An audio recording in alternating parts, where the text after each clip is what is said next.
Here's another surprising study.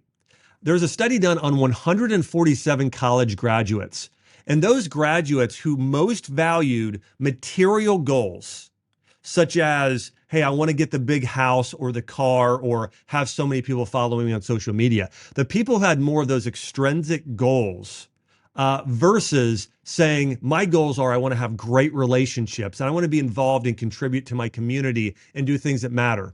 Those people that valued material goals over the others had less life satisfaction. They were more miserable with their lives because what good is accumulating all these things if you don't have people close to you to enjoy it with? So this idea and mindset that life is about fame and fortune and what you accumulate, it's what I call the accomplishing mindset. And this is something I really do a deep dive on in my book, Think This, Not That really goes through how to break through your limiting beliefs and experience more success in your life and your health in every area. But the accomplishing mindset basically associates success with achievements or possessions. And, and basically what this does is your identity starts to get tied to what you achieve. Well, what if you don't achieve something? Well, then that hurts your identity, hurts your purpose, and you feel unfulfilled in your life. And the other thing is, if your biggest goal is to get an award, have high esteem among other people, and impressive accolades, this will rarely lead to the type of person you are proud of becoming. So the opposite of the accomplishing mindset is this. It's the becoming mindset. The formula works like this. True success equals maximizing your unique skills for the greatest good. That's basically using your greatest skills with the highest level of character. If you do that, you become the greatest you. Most of us every day have a to-do list where we're checking off, did I accomplish this? Did I accomplish this? Did I accomplish this? What you should have instead is a to-be list. Was I generous? Was I kind? Did I act with great wisdom? Did I learn and grow today? That will truly lead you to be fulfilling. Did you know the studies show what will truly make you happy? So it's not achieving things or accomplishing things or accumulating wealth or fame. Those have actually shown in studies, not just one, multiple studies, to make you more unhappy. What is shown to make people happy is if they're growing in life, if you're growing in your skill and you're growing in your character. That actually demonstrates that you're going to be happier and more fulfilled in life. And so if you're chasing personal happiness, you will be unhappy. If you're chasing helping others fulfill their dreams, making them happy, making them grow, making them get better, then you'll be happy. And if you think about it like this, I mentioned this earlier, if you ever had a really good workout, well, what happened? Your muscles are growing. You accomplished something, but you did it in a way that you're making yourself better. That's the sort of thing you want to be focused on, is how can I grow my character? How can I grow my skill? And how can I foster stronger and better relationships? According to multiple research studies, the becoming mindset that I'm sharing with you improves your leadership capabilities, leads to greater financial success, stronger relationships, including your marriage, lowers your risk of depression and anxiety, increases your physical fitness, and gives your life more meaning and fulfillment. Now, I want to give you an example in comparison to my grandfather. Okay. My grandfather was one of my heroes growing up, and even a greater hero of mine today when I look back at the big picture to see the sort of life he lived and the lives he impacted. Another hero of mine growing up, though, was Lance Armstrong. I was a huge Lance fan. I was a triathlete. Okay. And so and a cyclist. And so, he was the king. He'd won 7 Tour de France's. But I can remember the day that I found out the news that he had admitted to that he'd been convicted of doping, and then he admitted to doping.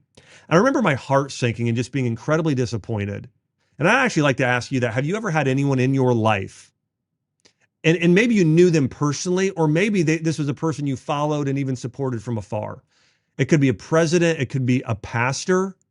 It could be a parent. It could be a coach or a teacher, or a close friend, but someone you really admired and respected. And you find out later they were cheating on their spouse, or cheating in their sport, or lying, or doing something incredibly unethical. And you were surprised and you were shocked, but you were hurt by it. That's how I felt with Lance Armstrong.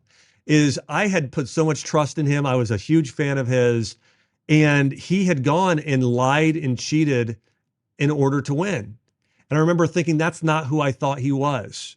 And so for Lance, like again, and here's why he got like that. His mindset, and I read his book. He has a quote in there, and it was, he said, "I had a win at all cost mentality. I had a win at all cost mindset." And if your mindset is, I'm going to win, I'm going to accomplish, I'm going to be famous, I'm going to have more money at all cost, well, what's it going to cost you?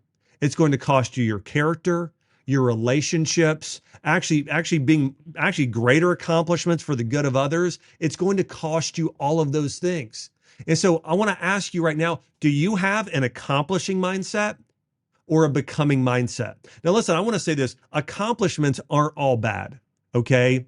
But it shouldn't be the primary. It should be the secondary. The first goal should be becoming the sort of person that's virtuous, that's a world changer, that's like Christ, that's like Martin Luther King in justice, that's like nurturing in Mother Teresa, that's like wisdom of Solomon, right? So you should be fostering that sort of mindset first. And then because you have that mindset, what's just naturally birthed from it are great accomplishments.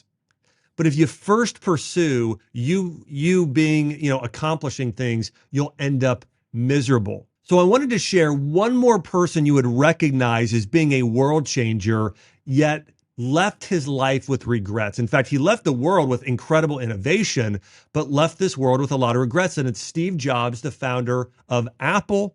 He's the creator of the iPhone and iPad and all of the incredible, gear and tech that a lot of us use today. But here's what he said to his biographer at the end of his life. And you're going to see here, this is directly associated with an accomplishing mindset versus a becoming mindset.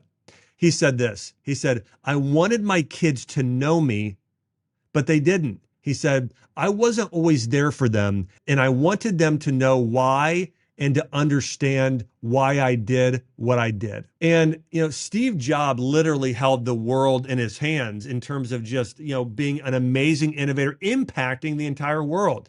Yet in the process of accomplishing what most of us could only imagine, he paid an incredibly steep price, his relationship with his family. So here are some questions I want you to ponder. And when I thought through these, it really impacted me just deep in my soul. What good is gaining the world, but losing your soul?